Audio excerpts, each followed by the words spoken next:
Hi friends, welcome to Ma Kitchen. இன்னைக்கு curd rice fritters எப்படி பண்றதுன்னு பார்க்கலாம். அதுக்கு நான் இங்க சாப்பாடு எடுத்துருக்கேங்க. பொன்னியரிசி சாப்பாடு. எந்த ரைஸ்ல வேணாலும் சாப்பாடு எடுத்துக்கலாம். இப்போ நான் இது ஒரு கப் எடுத்துருக்கேன். இது கூட அரை கப் அளவுக்கு தயிர் சேர்த்துலாம். இது சூடான சாப்பாடு தாங்க.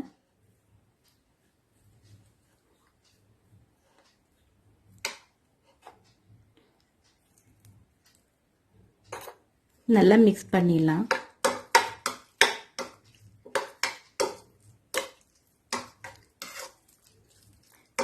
இதுப்போ மிக்ஸி ஜாரில் நல்லா பிளெண்ட் பண்ணிடலாம். நம்ம டைரெக்டாக மிக்ஸி ஜாரில் போட்டால் தண்ணியாட்ட ஆகிடும். இது கொஞ்சம் நேரம் ஒரு 2 நிமிஷம் வச்சுட்டு மிக்ஸி ஜாரில் பிளெண்ட் பண்ணிடலாம்.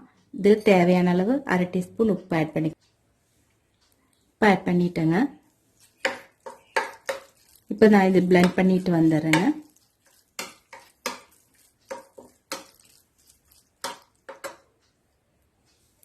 இப்போ இது மிக்ஸி ஜாரில் ஆட் பண்ணிக்கலாம்.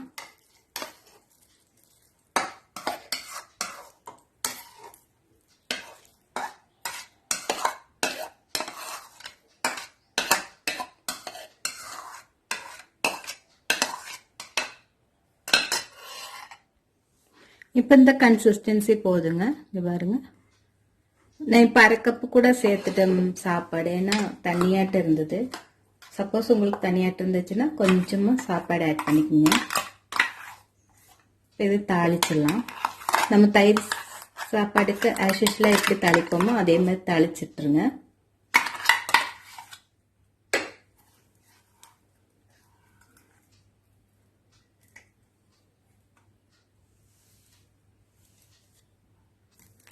இப்போ தாளிச்சிடலாங்க.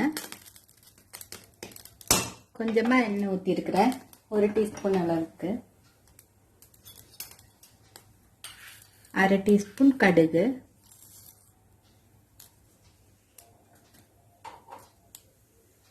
கடுகு நல்லா வெடிக்கட்டுங்க.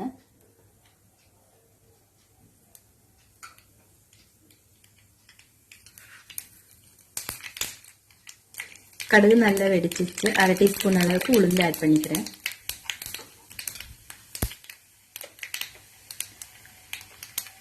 இதில் கொஞ்சம் பெருங்காயம் ஆட் பண்ணிக்கிறேங்க.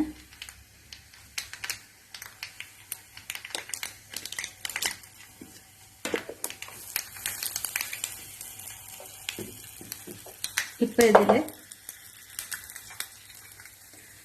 ஒரு பச்சை மிளகா ஒரு ரவுண்டா கட் பண்ணியிருக்கிறேன், கொஞ்சம் கருவேப்பிலை, இது 2 ஆட் பண்ணிக்கலாம்.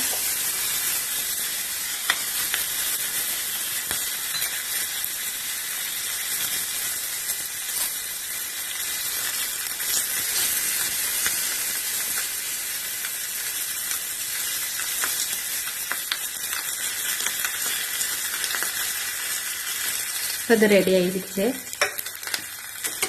இந்த சாப்பாடில் இதை ஆட் பண்ணிக்கலாம். நல்லா மிக்ஸ் பண்ணிட்டு ரவுண்டு பிடிக்க வேண்டியதுதான்.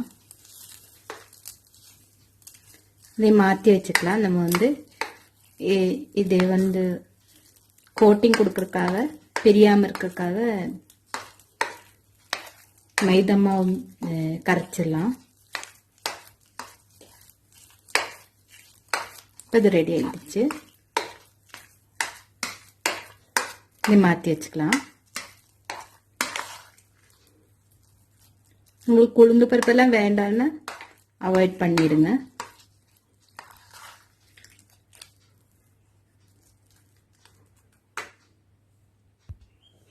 இப்போ அரை கப்பு மைதா மாவு எடுத்துருக்குங்க.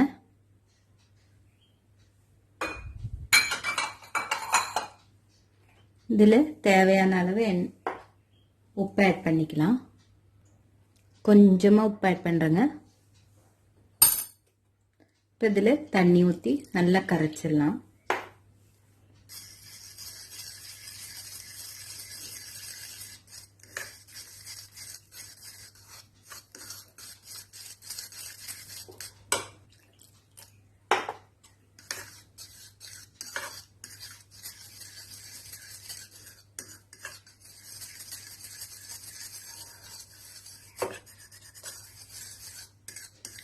பாருங்க இந்த மாதிரி கரைச்சிட்டுங்க.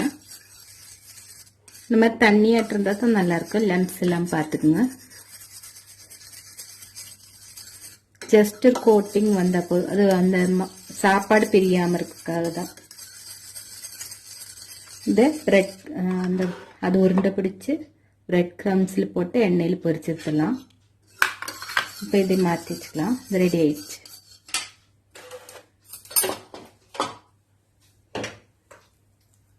இதை வந்து இந்த மாதிரி கையில் கொஞ்சம் ஆயில் அப்ளை பண்ணிடலாம், ஒட்டுது. இப்போ இந்த மாதிரி ரவுண்டு பிடிச்சிட்டு இது நடுவில் ஒரு ஊறுகாய், மாங்காய் ஊறுகாய் வச்சிடலாம். மாங்காய் உங்ககிட்ட எந்த ஊறுகாய் இருக்கோ அதை வச்சிடலாம்.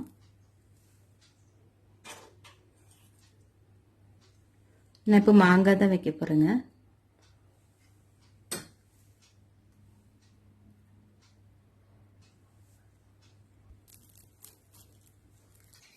இப்போ பொரிக்கிறதுக்காக எண்ணெய் காய வச்சிடலாம்.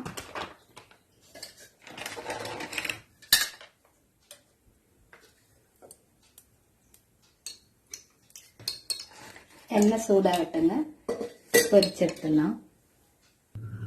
இப்போ ஆயில் சூடாயிடுச்சுங்க.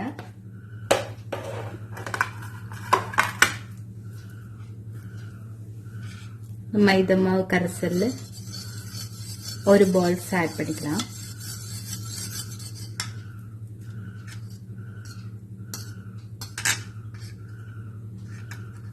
இந்த இது பிரிஞ்சு வராம இருக்கிறதுக்காக தான் ஒரு கோட்டிங் மாதிரி. இப்ப பிரெட் கிரம்ஸ்ல டிப் பண்ணிடலாம்.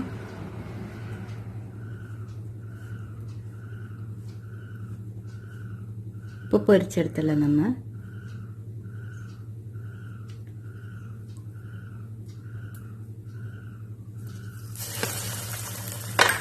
ஆயில் வந்து மீடியம்ல வச்சுருங்க. ஏன்னா இந்த பிரெட் கிரம்ஸ் வந்து சீக்கிரம் ப்ரௌனிஷ் ஆயிடும். அதுக்காக தான்.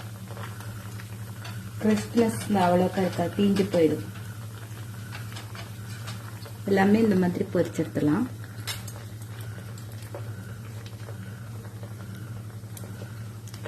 எல்லா இடத்துலயும் பிரெட் கிரம்ஸ் நல்லா படட்டும், அப்பதான் பிரியாம இருக்கும். போட்டதையுமே திருப்பி போடாதீங்க, உடையறக்க சான்ஸ் இருக்கு. மெதுவா திருப்பி போட்டுங்க.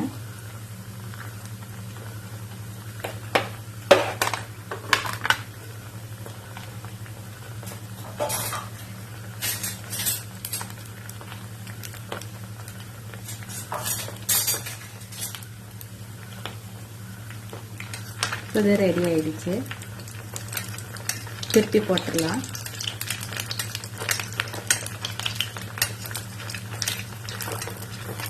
பாருங்க, தீயவும் இல்லை, நல்லா இருக்கு. இந்த மாதிரி மெதுவா பண்ணுங்க. கோல்டன் ப்ரௌனா வந்தது எடுத்துடலாம். இப்போ ஃபர்ஸ்ட் போட்டது ரெண்டு ரெடி ஆயிடுச்சு, எடுத்துடலாம்.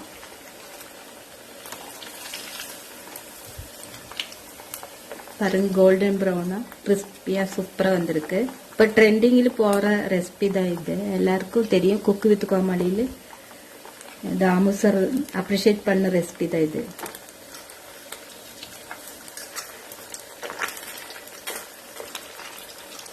இது எல்லாமே ரெடி ஆயிட்டு நான் சர்வ் பண்ணிட்டு உங்க கூட ஷேர் பண்றேன். இப்போ இது ரெடி ஆயிடுச்சு. பாருங்க, சூப்பரா வந்திருக்கு. இப்போ நான் இது உடைச்சு காமிக்கிறேன். பாருங்க, பாக்கறதுக்கே டெம்ப்டிங்கா இருக்கு இல்லைங்களா? எக்ஸலண்டா இருக்கு. இந்த ரெசிபி எல்லாருக்கும் பிடிச்சிருக்குன்னு நினைக்குங்க. பிடிச்சிருந்தா லைக் பண்ணுங்க, ஷேர் பண்ணுங்க. என்னோட சேனல் புதுசாக பார்க்குறவங்களா இருந்தால் மறக்காம சப்ஸ்கிரைப் பண்ணுங்க. இந்த வீடியோ பார்த்ததுக்கு ரொம்ப ரொம்ப தேங்க்ஸ்.